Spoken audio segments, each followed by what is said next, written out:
So I'm Roberto Rigobon from the Ceylon School. I'm the Society of Ceylon Fellows Professor of Management.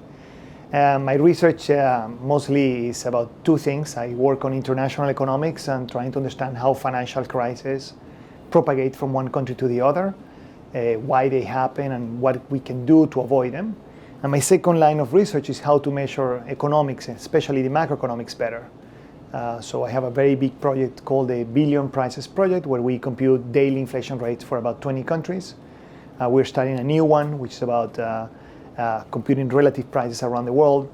So the first project is more about macroeconomics. That's my big area of research. And the second one is more about my engineering background, is how to get big data into improving the way we compute economics measurements in general. I was educated in Venezuela as an engineer, electrical engineer. I specialized in the design of supercomputers in the year 1984, and the best job offer I had was to repair radios. So I moved very quickly out of engineering.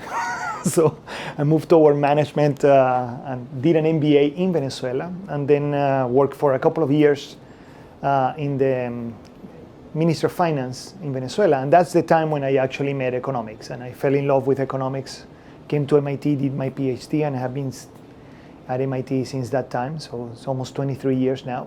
But I have always kept my engineering way of thinking. Yeah, MIT has been not only the great place to do research, but actually the great place to grow and continue learning. So I still today try to take one class a semester somewhere in the institute. In some place in math or engineering or physics or the Ceylon School. So it's a great place to learn, and it's a great fit for me. So one thing that we know it happens in the world is how a crisis in one country propagates to the other. And we are seeing this right now with China.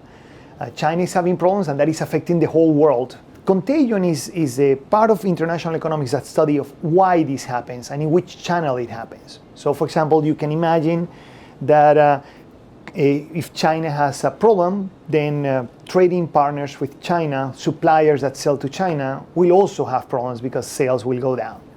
So that's one channel. The other one is about financial sector, for example. Maybe if China has problems, they will sell the debt that they own, that is US debt, that our debt, and therefore we will have to bear part of the cost of their crisis through those transactions. So financial contagion is trying to understand what are the channels, about how this propagates. Could be what we call real channels or financial channels. And my research is to try to measure the strength of those. When financial contagion was just starting to happen, Christine Forbes and myself, we wrote a paper exactly about how to measure financial contagion. And since that time, it has been mostly about what are the proper ways to measure this transmission.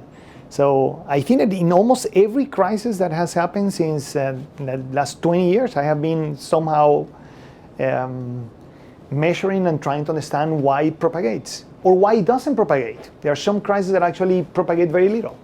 So understanding why they move around and why they don't move around is equally important. So that's kind of it is.